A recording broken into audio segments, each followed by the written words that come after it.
পর্দালে মা বোনেরা, যে আল্লাহর বান্দা বান্দির ভিতরে আমার মাওলার ভয় পয়দা হবে না, ওই আল্লাহর বান্দা বান্দি কোনদিন গুনার থেকে ফিরতে পারবে না। জোরে কোন পারবে? জোরে বলেন পারবে? হে কবরের যাত্রীরা, আমরা যারা মুসলমান দাবি করি, আমরা সবাই কিন্তু কালিমা পড়ছি কি পড়ি না? কি কালিমা পড়ছি? লা ইলাহা ইল্লাল্লাহু মুহাম্মাদুর রাসূলুল্লাহ। যার যার গন্তব্যে চলে গেলে আমলনামার ভিতরে কম পক্ষে হলো 50 লক্ষ নেকি এরকম জমা হতেই পারে না। নিয়াত যাদের সহিহ, আল্লাহ রাব্বুল আলামিন লক্ষ লক্ষ নেকি তাদের আমলনামায় দান করবে। ব্যক্তি বিশেষ নেকির কিন্তু পার্থক্য আছে। কোন এক ব্যক্তি কোরআনুল কারীমের একটা অক্ষর তেলাওয়াত করলো, তার আমলনামার ভিতরে 10 নেকি জমা হইল। আর এক ব্যক্তি ওই একই অক্ষর তেলাওয়াত করলো, তার আমলনামার ভিতরে 10 থেকে নেকি বাড়তে বাড়তে 700 নেকি জমা হয়। এরপরে আল্লাহ রাব্বুল আলামিন কোরআনুল কারীমের ভিতরে বলছেন, আল্লাহু ইউদাইফু লিমান ইয়াশা। আল্লাহ যাকে ইচ্ছা করেন, কোনো হিসাব নাই, কোনো গণনা নাই, কোনো সংখ্যা নাই, বে হিসাবে আল্লাহ রাব্বুল আলামিন আমলনামায় নেকি দান করেন। এই যে নেকি বাড়ে এবং কমে, এইটা কিসের উপরে ভিত্তি করিয়া? যে পীর এই লোকের উপরে ভিত্তি করিয়া? মুহাদ্দিস, মুফতি, শাইখুল হাদিস, এমপি, মিনিস্টার, মন্ত্রী, বড় বংশে, বড় শিক্ষিত না। এই নেকির পরিমাণ বাড়ে ঈমানের উপরে ভিত্তি করিয়া।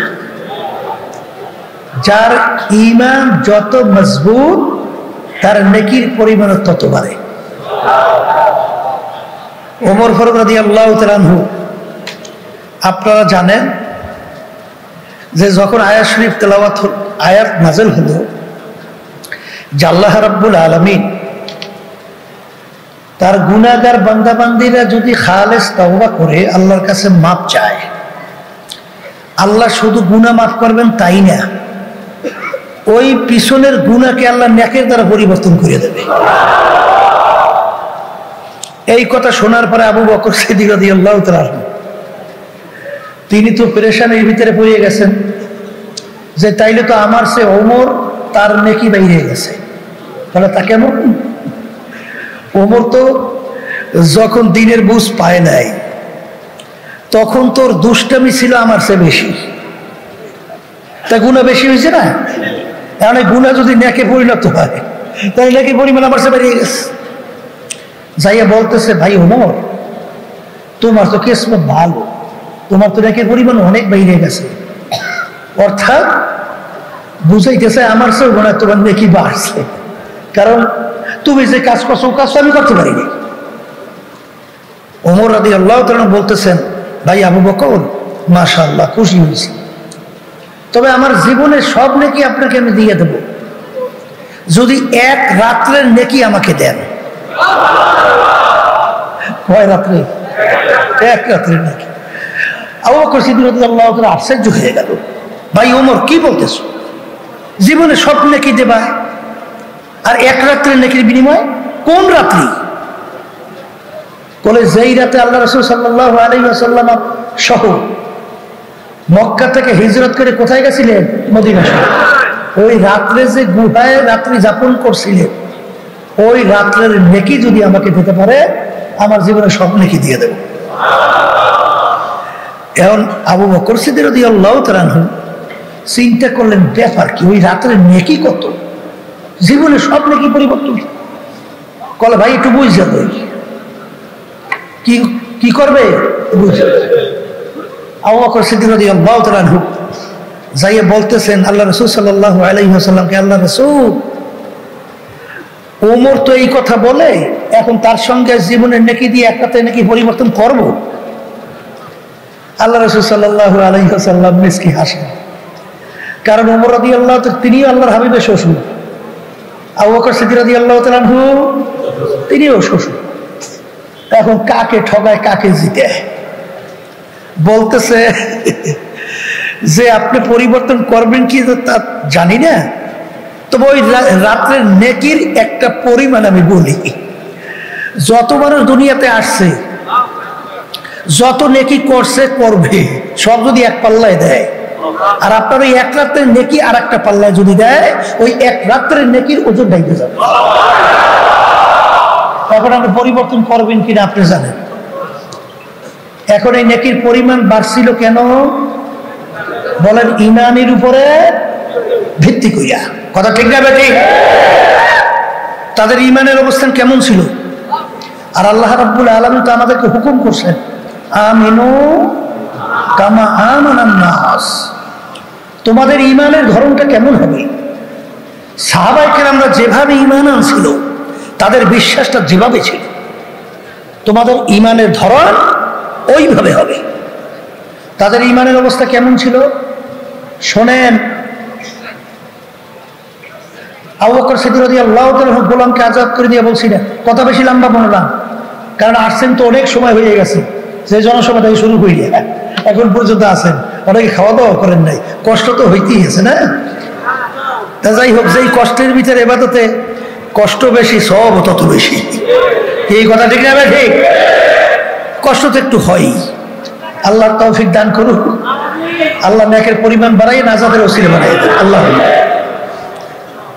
তাই যেই কথা বলতে চাইছিলাম যে আবু বকর সিদ্দিক রাদিয়াল্লাহু তাআলা আনহু কে মাইকে শব্দ তো ভালোই পাইতে আছে, ওদিকে কি হয়েছে? বাম পাশে আরে খালি আওয়াজ বাড়াইলেই হবে, এদিকে তো আওয়াজ খুব সুন্দর হইতেছে। এই বাম পাশে জানি কি হয়েছে। তা যাই হোক, ওই শব্দ করে কথা বললেন না, একটু চুপ থাকলে কথা আশা করি আল্লাহর রহমতে বোঝা যাবে। গোলাম আজাদ করে যে বলছিলেন, গোলাম তুমি আজাদ, মাঝে মাঝে কিন্তু খাদ্য নিয়ে আসতে পারে, নিয়ে এসো। গোলাম বিভিন্ন সময় খাদ্য নিয়ে আসে, জিজ্ঞাসা করে তুমি কিভাবে কামাই করছো? হুজুর এইভাবে এইভাবে। যখন দেখতেন হালাল তিনি খাইতেন। একদিন পেটেও বড় ক্ষুধা, গোলাম খাদ্যও নিয়ে আসছে। কথা বেশি লম্বা না, সংক্ষেপ বলছি, ইমানকে মজবুতির জন্য তিনি না জিজ্ঞেস করে খাদ্য খাইয়ে ফেলছে। গোলাম বলতেছে, হুজুর আপনি তো অন্য অন্য সময় না জিজ্ঞেস করে খান না, আজকে জিজ্ঞেস না করে খাইলেন। বলে বাবা তুমি তো অন্য সময় দেখছি হালাল উপায়েই তুমি কামাই করো, আজকে পেটেও বড় ক্ষুধা ছিল, চিন্তা করছি তুমি হালাল উপায়েই তো কামাই করে নিয়ে আসছো, এই জন্য তাড়াহুড়ো করে খাইয়ে ফেলছে। এখন বলো তুমি কিভাবে কামাই করছো?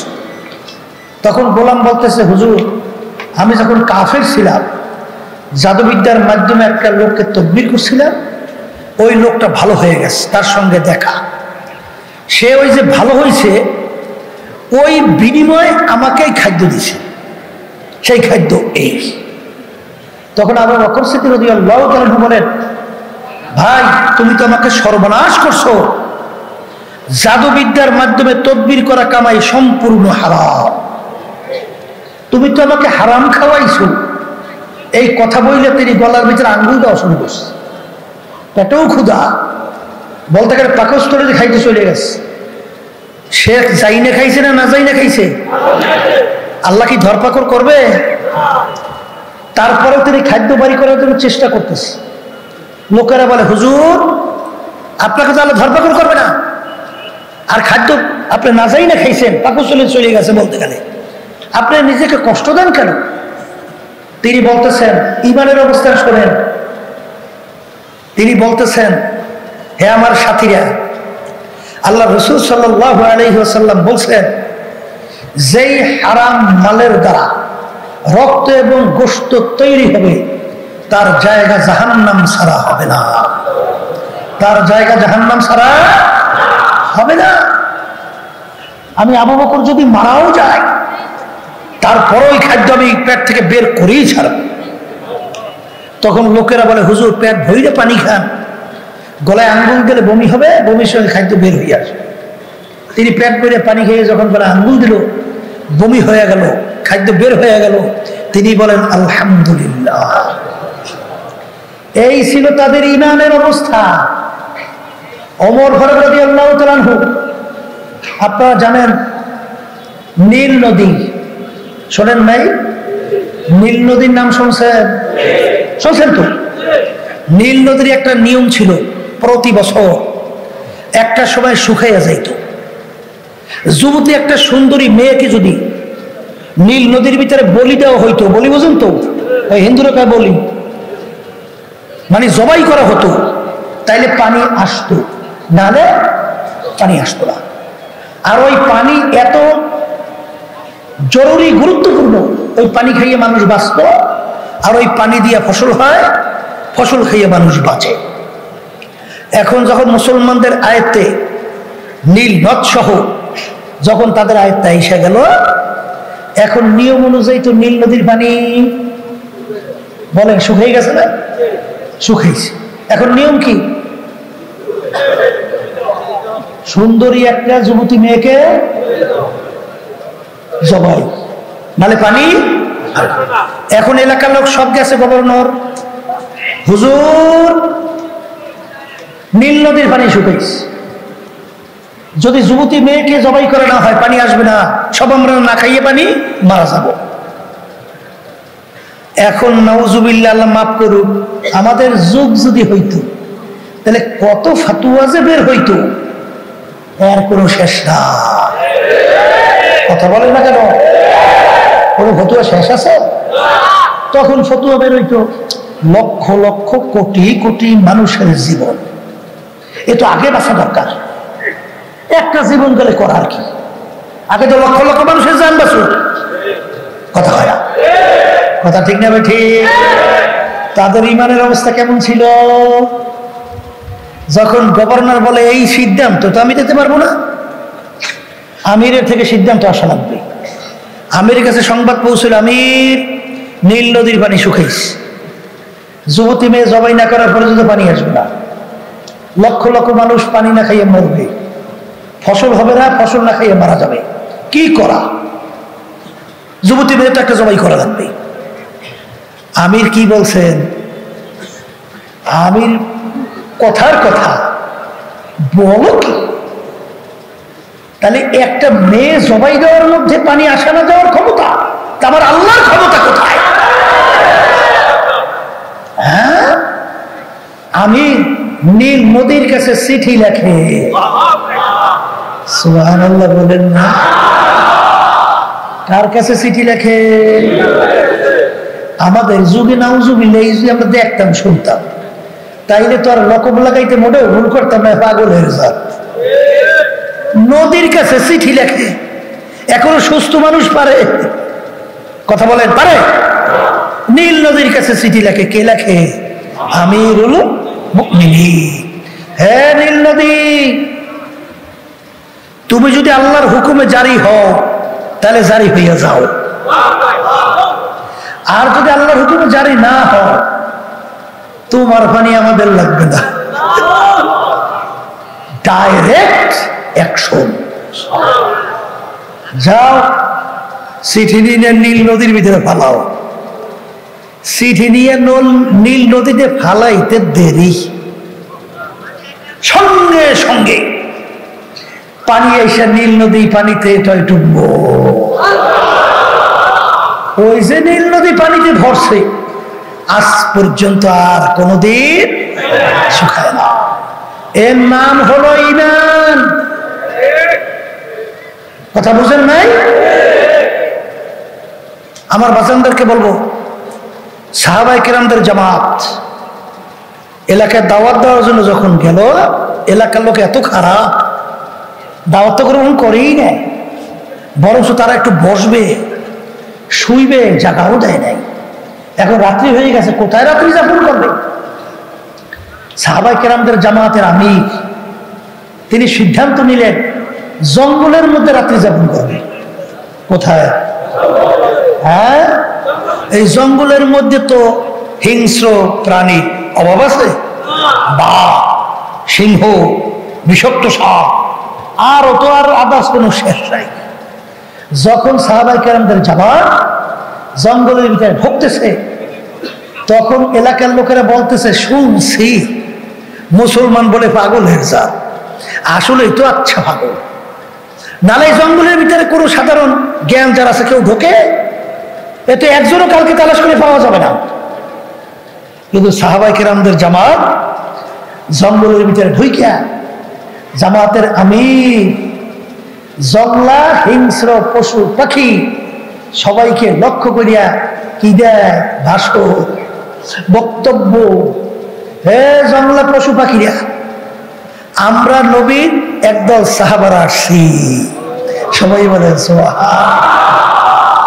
আজকে রাত্রে আমরা এখানে যাপন করতে চাই, তোমরা সবাই এখান থেকে সরিয়ে যাও। কথার কথা, বক্তব্য দিতে দেরি, বাঘটার বাচ্চা মুখের ভিতরে কামড় দিয়ে দৌড়,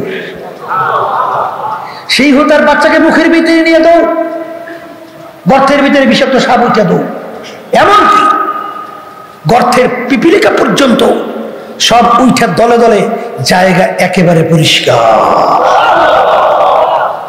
এর নাম হলো ঈমান। এর নাম কি? এখন অনেকে তো বিভিন্ন অঙ্ক কষায়, ইঞ্জিনিয়ারিং অঙ্ক। ইঞ্জিনিয়ারিং অঙ্ক বোঝেন নাই? ওই যে ইঞ্জিনিয়ার সাহেব পালকির ভিতরে, এখন আমাদের বয়সেও খুব কম দেখছি, অনেকে তো তোমরা দেখোই না। আগে ওই মুরব্বীরা পালকিতে চড়তো, পালকি পালকি শোনো নাই? পালকিতে। আর ইঞ্জিনিয়ার সাহেব সে তো পালকির ভিতরে, এখন যারা ওই পালকি টানতো ওদেরকে কি জানি খালাসি না জানি কি কইতো, হ্যাঁ হ্যাঁ, ওই যারা টানে। এখন ইঞ্জিনিয়ার তো পালকিতে বসা, আর অন্যান্য তাদের কান্দের ভিতরে পালকি বাস। আচ্ছা, সামনে খাল আসছে, খাল, খাল চেনেন? চেনেন না? চেনেন তো? এই আমরা তো খালই কই, আমরা তো খাল কর। এখন খাল আসছে, খাল। এখন যারা পালকি টানে বলতেছে, স্যার পালকি থেকে নামা লাগবে। কেন? সামনে খাল, না নামলে তো আপনি ডুবে যাইবেন। কলে একটু ঠরো, একটু থামো তো, দেখি কি হইল, তোমরা একটু পানি মাপো। এবং খালের পার, সেখানে পানি 1 ফুট। কয় ফুট? এরপরে যত নিচে যায়, দেয় 2 ফুট, 3 ফুট, 3.5 ফুট। এরপরে আবার উপরে কি করছে? 1 ফুট।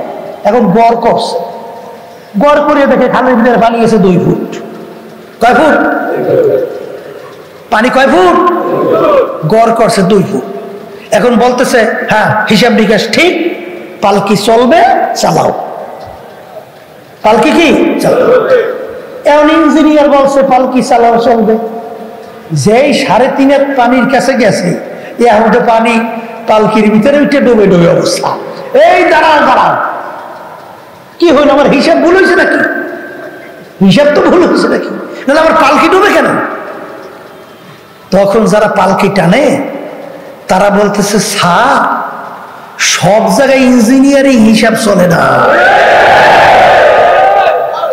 তাই বর্তমানে এক শ্রেণী আমরা আজকাল ইঞ্জিনিয়ারিং হিসাব করি, সব জায়গায় ইঞ্জিনিয়ারিং হিসাব চলে না। ওয়ালা তাহিনু ওয়ালা তাহজানু ওয়া আনতুমুল আ'লাউনা ইন কুনতুম মুমিনিন। আমার মালিক বলেন, তোমরাই বিজয় হবে, তোমাদের কোনো ভয় নাই, তোমাদের কোনো চিন্তা নাই। বিজয় কারা হবে? জোরে বল। তোমাদেরই বিজয় হবে যদি তোমরা মুমিনের চরিত্র অর্জন করতে পারো। বিজয় দেওয়ার মালিক কে? জোরে বলেন কে কে? এখানে ইঞ্জিনিয়ারিং করলে কিন্তু ডুবে মরা লাগবে। জোরে বলে কথা ঠিক রে বেটি? এই জন্য আমার ভাইদেরকে বলবো, পর্দা আলে বা বোনরা যারা শুনতেছে, ইউসুফ নবী আলাইহিস সালাতু ওয়াস সালাম, তাকে বিবি জুলাইখা 7 দরজার ভিতরে তালা মারি আটকাইছে না? দরজা কয়টা? তালা মারছে কয়টা? দুনিয়ার কোন নিয়মে বের হওয়ার কোনো যুক্তি নাই। দরজাও 7টা, তালাও 7টা। জুলাইখা বলে, ইউসুফ আমার কথা এখন মানা লাগবে। ইউসুফ আলাইহিস সালাম চিন্তাও করে নাই কিভাবে বের হব, দুনিয়ার কোনো যুক্তি তো এখানে চলবে না।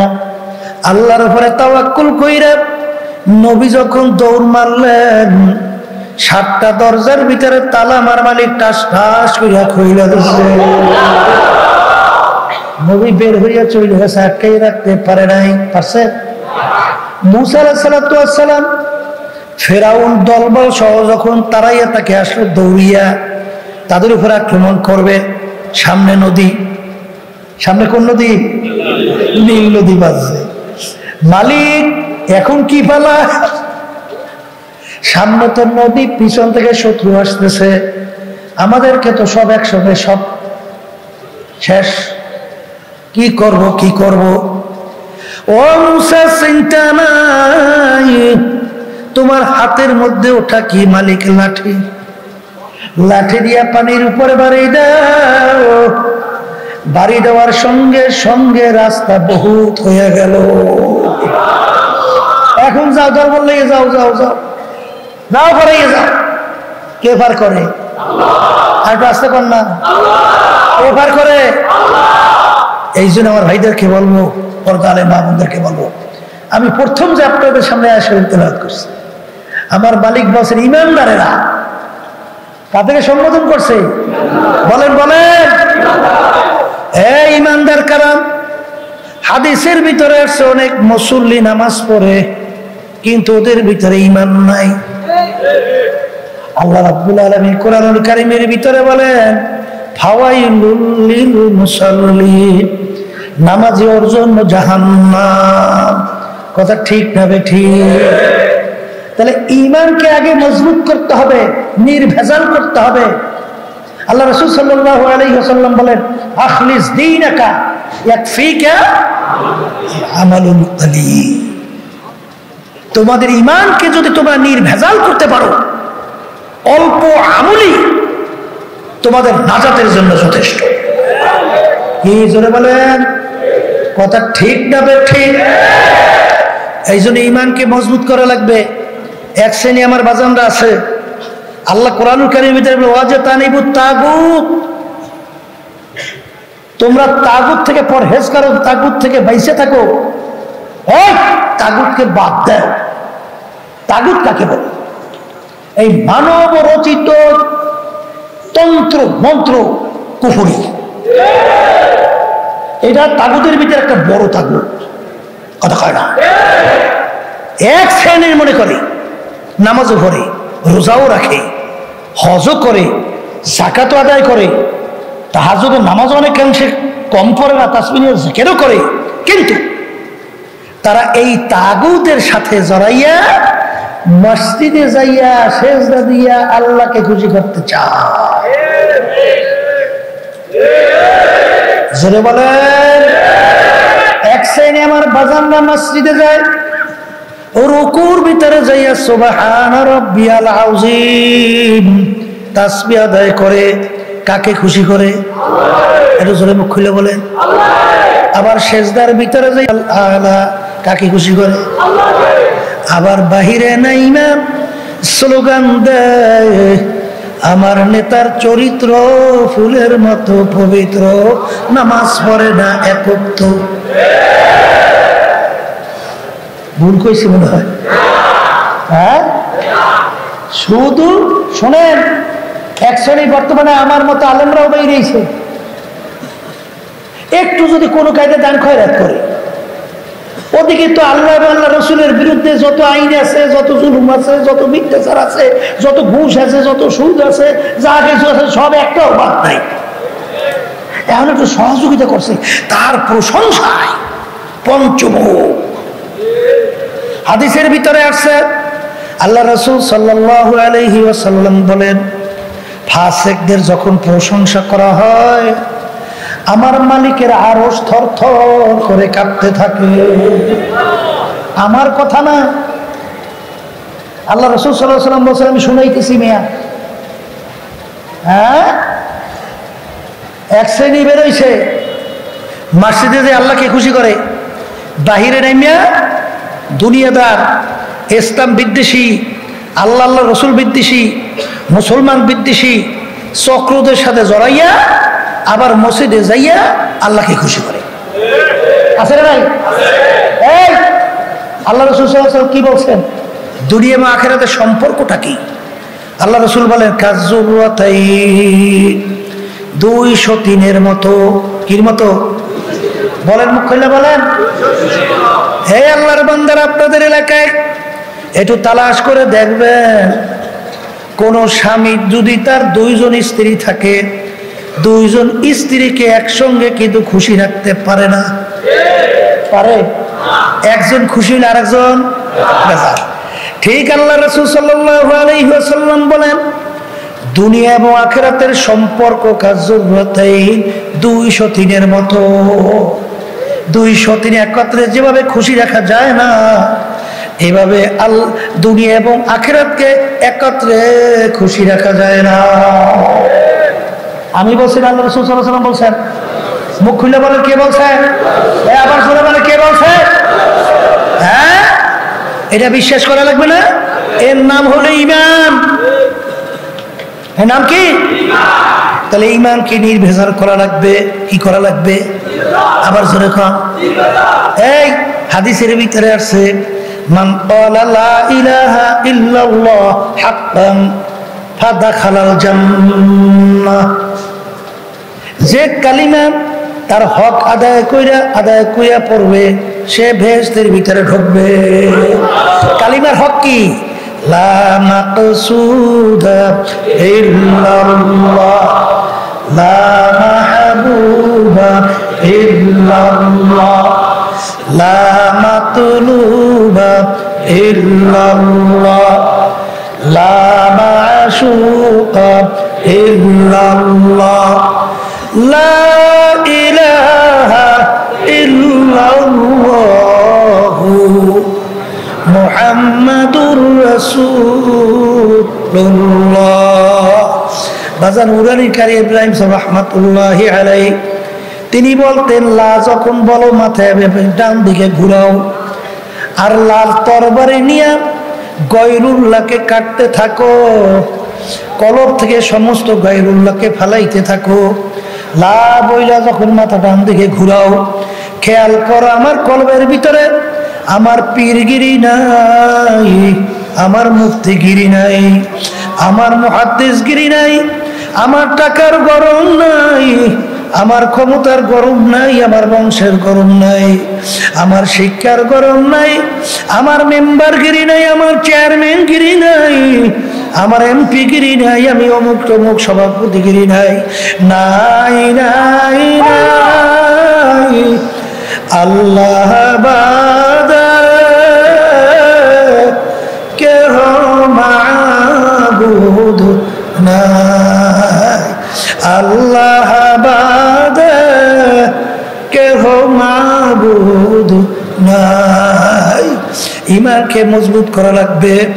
দ্বিতীয় নম্বরে ঈমানদারদেরকে আল্লাহ বলেন, হে ঈমানদারেরা, তোমরা আমাকে ভয় করো, ভয় করার মতো ভয় করো। কে বলছে? শুনে বলেন, কে বলছেন? বাজান, ভয় কি জিনিস? আল্লাহু আকবার। হাদিসের ভিতরে আছে, যার ভিতরে আল্লাহর ভয় পয়দা হবে, আমার মালিকের আযাব গজবের ভয় পয়দা হবে, তার আমলনামা থেকে গুনাহগুলো এইভাবে ঝইরা পড়বে, যেরকম একটা গাছের পাতা যদি শুকায়া যায়, গাছের পাতা যদি গাছকে ঝাঁকা দেয়, যেরকম পাতাগুলো ঝরঝর করে এরকম পইরা যায়। যার ভিতরে আল্লাহর ভয় পয়দা হবে, তার আমলনামা থেকে গুনাহগুলো এইভাবে ঝইরা পইরা যায়। সবাই জোরে বলেন সুবহানাল্লাহ। হে আল্লাহর বান্দারা, পর্দা আলে মা বোনেরা, যে আল্লাহর বান্দা বান্দির ভিতরে আমার মাওলার ভয় পয়দা হবে না, ওই আল্লাহর বান্দা বান্দি কোনদিন গুনার থেকে ফিরতে পারবে না। জোরে কোন পারবে? জোরে বলেন, পারবে? মূসা আলাইহিস সালামের জামানায় আল্লাহু আকবার। এক আল্লাহর বান্দার ঘরের ভিতরে কোনো খাবার নাই, বাচ্চাগুলো পেটের ক্ষুধায় কান্দে, এত নিচ্ছ, এত অসহায়। মায়ের সামনে বাচ্চাগুলো এমন ভাবে চিল্লাইয়া কান্দে পেটের ক্ষুধায়, মা সহ্য করতে পারে না। পাশের বাড়িতেই বড় লোক, তার কাছে যখন মা দৌড়ে গেল, ভাই আমার বাচ্চাগুলো পেটের ক্ষুধায় মরণাপন্ন, একটু খাবার দাও, বাচ্চাগুলোকে খাওয়াবো। ওই বদমাইশ বলতেছে, তুমি যদি আমার সঙ্গে খারাপ কাজে লিপ্ত হতে পারো, বিনিময়ে খাদ্য তোমাকে আমি দেব। ওই আল্লাহর বান্দি আল্লাহর ভয় ফিরে আসলো। আল্লাহু আকবার। আয়েশা দেখে বাচ্চাগুলো এখন শ্বাসও টানতে পারে না, এরকম রুহটা বের হবে। মায়ের সামনে বাচ্চা মারা যাবে, মার হুঁশ নাই। মা দৌড় দিয়া যাইয়া বলে, তোর প্রস্তাবে আমি রাজি, আগে খাদ্য দে, বাচ্চাগুলা বাঁচো। যখন বদমাইশ খারাপ কাজের জন্য সামনে অগ্রসর হওয়া শুরু করলো, ওই আল্লাহর বান্দির শরীরের মধ্যে থর থর করে কম্পন শুরু হয়ে গেল, সমস্ত শরীর থর থর করে কাঁপতেছে। তখন ওই আল্লাহর বান্দা বলে, হে আল্লাহর বান্দি, তোমার শরীরের কোন থর থর করে কেন কাঁপতেছে? তখন আল্লাহর বান্দি বলে, আল্লাহর ভয় আমার শরীরের ভিতরে কম্পন শুরু হয়ে গেছে। তখন আল্লাহর বান্দার মধ্যে আল্লাহ রাব্বুল আলামিন চিন্তার পরিবর্তন ঘটাইয়া দিল। আল্লাহর বান্দা বলে, ওরে আমার মালিক, আমার চেন্নে মুখ হারাম জালেম দ্বিতীয়বার দুনিয়ায় থাকতে পারে না। আরে তুমি মালিক, আমাকে এত সম্পদ দান করছো, আমাকে এত সম্মান দান করছো, তোমার এই বান্দি এত অসহায়, বাচ্চাগুলো মারা যায়, এই অবস্থায় তোমার ভয় তার শরীর কাঁপে, আর আমার তো একটু দিলের ভিতরে একটু কষ্ট লাগে নাই, কাঁপলো না। এই কথা বইলে আল্লাহর ভয় সে গুনার থেকে ফিরে আসলো। আর ডাক দে বলে, আল্লাহর বান্দি, তোমার যত মাল লাগে বস্তা ভইরা নাও, খাবার নিয়ে বাচ্চাদেরকে খাওয়াও। আমার মালিক তার তওবা এমন ভাবে কবুল করলো। আল্লাহ রাব্বুল আলামিন জামানার নবী মুসা আলাইহিস সালাতু ওয়াস সালামকে বলে, হে জামানার নবী মুসা, যাও যাও, তুমি আমার ওই বান্দাকে সুসংবাদ দাও, আমি ওর জীবনের গুনাহ খাতা মাফ কইরা দিলাম, এই সুসংবাদ যাইয়া ওকে তুমি জানাও। জয় মুসা আলাইহিস সালাম চিন্তা করলেন, ব্যাপার কি, আল্লাহর বান্দা এমন কি কাজ করলো, আল্লাহ আমাকে নিজে সুসংবাদের জন্য পাঠায়। যাইয়া তালাশ করে বের করার পরে নবী বলে যে, আমার মালিক তোমার কাছে সুসংবাদ পাঠাইছে, তোমার জীবনের সব গুনাহ আমার মাওলায় মাফ কইরা দিছে। বলো এমন কি তুমি নেক আমল করছো? তখন ঘটনা যখন খুইলা বলল, ওয়ানাহান নাফসা আনিল হাওয়া ফাইনাল জান্নাতা হিয়াল মাওয়া। যেই আল্লাহর বান্দা বান্দি আমার মাওলার ভয় গুনার থেকে ফিরে থাকবে, আমার মালিক বলেন তাদের জন্য আমি বেহেশত ঘোষণা করলাম। এই জন্য আমার ভাইদেরকে বলবো, পর্দালে মা বোনদেরকে বলবো, আল্লাহর ভয় ভিতরে পয়দা করা লাগবে। আল্লাহর ভয় যদি ভিতরে পয়দা না হয়, বাজার সে কিন্তু ইসলামের ব্যানার লাগাইয়া, পীর হইয়া, মুফতি হইয়া, মুহাদ্দিস হইয়া আল্লাহ এবং আল্লাহর রসুলের বিরুদ্ধাচরণ করতে একটু দ্বিধা করবে না। জোরে বড় কথা ঠিক না ঠিক? এই জন্য আল্লাহর ভয় ভিতরে পয়দা করা লাগবে। 3 নম্বরে বলছিলাম, ওয়ালা তামুতুন্না ইল্লা ওয়া আনতুম মুসলিমুন। আমার মালিক বলেন, খবরদার, সতর্কবাণী, মুসলমান না হইয়া কেউ মরিও না। এখন অনেকে মনে মনে বলতে পারেন, হুজুর আলহামদুলিল্লাহ আমরা তো মুসলমান, মাশাআল্লাহ, আল্লাহ কবুল করুক। কিন্তু বাজানদেরকে বলবো, পর্দা আলে মা বোনরা যারা শুনছেন, মুসলমানের ঘরে জন্মগ্রহণ করলেই মুসলমান হওয়া যায় না। বাজান মুসলমান একটা আরবি শব্দ, ইংরেজিতে বলে সারেন্ডার, বাংলা অর্থ আত্মসমর্পণ। ভাজান যেরকম নাকি ঘোড়ার মুখের মধ্যে লাগাম লাগাইয়া যখন লাগাম সাওয়ারি হাতে ছাড়ে, তখন ঘোড়ার নিজের ব্যক্তিগত শক্তি বুদ্ধি চালাকি আর কিন্তু চলে না। সাওয়ারি ঘোড়াকে যেভাবে চালায় ওইভাবে চলার নামে হইল লাগাম লাগানো। জোরে বলেন কথা ঠিক না ঠিক? এ কবরের যাত্রীরা, আমরা যারা মুসলমান দাবি করি, আমরা সবাই কিন্তু কালিমা পড়ছি কি পড়ি না? কি কালিমা পড়ছি? লা ইলাহা ইল্লাল্লাহু মুহাম্মাদুর রাসূলুল্লাহ সাল্লাল্লাহু আলাইহি ওয়াসাল্লাম। অর্থ কি? এই কালিমার মুখে লাগাম লাগাইছি। এখন এক শ্রেণী আমার বাজানরা মুসলমান এগারো জন্মগ্রহণ কইরা তাদের কালচার, তাদের আদর্শ, তাদের সংস্কৃতি ভালো লাগে বিজাতিদের, অন্য নাস্তিকদের, মুসলমান বিদ্বেষী চক্রদের। জোরে বলে কথা ঠিক না ঠিক? এ মুসলমান সইনা রাখো। এই জন্য এক কবি বলছিলেন, মুসলমান না আমেরিকা, লা লন্ডন সে উলফত, হামি মস্তে মদিনা কর খোদায়া। হে মুসলমান সন্তান, তোমার রাস্তা তো আমেরিকা, লন্ডন, আল্লাহু আকবার, এই ভারত বিজাতিদের রাস্তা তোমাদের রাস্তা না। তোমাদের রাস্তা হলো মদিনা শরীফ। ঘুমায় আছেন সরদার দো জাহান মুহাম্মদ রাসূলুল্লাহ সাল্লাল্লাহু আলাইহি ওয়াসাল্লামের রাস্তা হইল তোমাদের রাস্তা। যারা বলেন কথা ঠিক না ঠিক? হে মুসলমান, মুসলমান যারা দাবি করো, আজকে আফসোস হয়, বাংলাদেশে ভারতের প্রধানমন্ত্রী ছিল বাজপেয়ী, যখন বাংলাদেশের ভিতরে আসছিল তখন কি পরে আসছিল? জোরে কান ধুতি। আবার জোরে কান, কি পরে আসছিল? এই ধুতি কেমন দেখায়? হ্যাঁ কি? তারপরে ওদের জাতীয় পোশাক ওরা ছাড়ে নাই। আসতে কয়, ওদের জাতীয় পোশাক ছাড়ে নাই। আর আমাদের মুসলমানের কি হলো? আজকে অনেক মুসলমান সন্তানদের কালচার, পোশাকাদি এবং সংস্কৃতি ভালো লাগে বিজাতিদের। জোরে বলেন, হ্যাঁ কথা ঠিক না ঠিক? হ্যাঁ, মান তাশাব্বাহা বিকওমিন ফাহুয়া মিনহুম।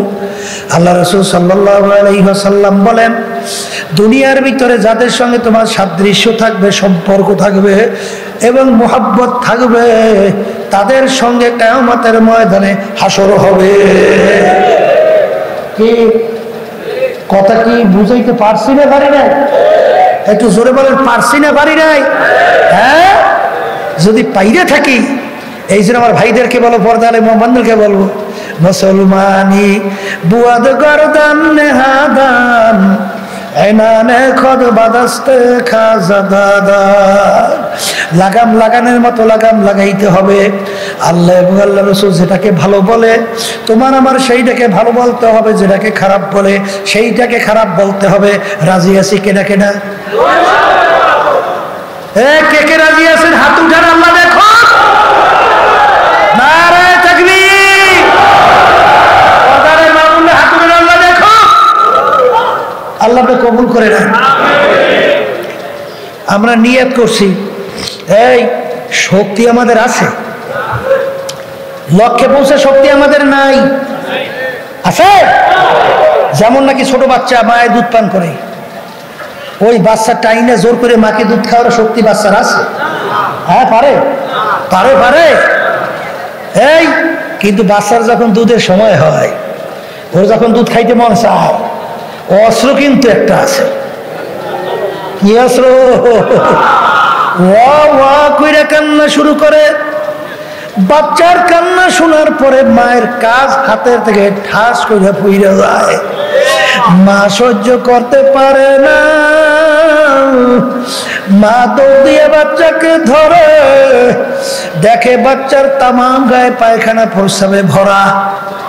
কি থাকতে পারে না? পায়খানা প্রস্রাবে ভরা থাকতে পারে না? এখন মা রাগ করে বাচ্চাকে আগুনের ভিতরে ফেলাইয়ে দেয়, পানির মধ্যে, এই নিচে ঢিল মাইরিয়া জমিনে ফেলাইয়ে দেয়। আরে ফালায় তো না, বরঞ্চ দোয়াইয়া মুসাইয়া কোলের ভিতরে নিয়ে চুমা দেয়, আদর করে। এ আল্লাহর বান্দারা, পর্দা আলে মা বোনেরা, মা সন্তানকে যত মায়া করে আমার মালিক বান্দা বান্দিকে তার সে শত হাজার লক্ষ গুণ বেশি মায়া করে বান্দা বান্দিকে। জোরে বলো কথা ঠিক না ঠিক? হ্যাঁ, বান্দা এমন কোনো গুনাহ নাই বলতে গেলে করে নাই। মৌতের কথা মনে পড়লো, কবরের কথা মনে পড়লো, জাহান্নামের কথা মনে পড়লো, বান্দা চিন্তা করলো তওবা করতে হবে, কবরে যাওয়া লাগবে, আলেমের কাছে যাওয়া লাগবে, তার কথা অনুযায়ী চলা লাগবে। বান্দা রওনা করলো, আরে পথের মধ্যে হায়াত শেষ, বান্দা মারা গেল। এখন বেহেশতে ফেরেশতাও আসছে বান্দার রূহকে বেহেশতে নেওয়ার জন্য, জাহান্নামের ফেরেশতাও জাহান্নামের রূহকে নেওয়ার জন্য। জাহান্নামের ফেরেশতা বলে, বান্দা তো এখনো তওবা করে নাই, রূহ আমরা পাবো। বেহেশতের ফেরেশতা বলে, বান্দা তো তওবা করার জন্য রওনা করছে, পথের মধ্যে হায়াত শেষ, বান্দার কি দোষ, রূহ আমরা পাবো। ঝগড়া বাজে না বাজে না? ঝগড়া বাজে না বাজে নাই? হ্যাঁ, এই আল্লাহ রাব্বুল আলামিন ফেরেশতাকে ডাক দিয়ে, ফেরেশতারা জমিন মাপো,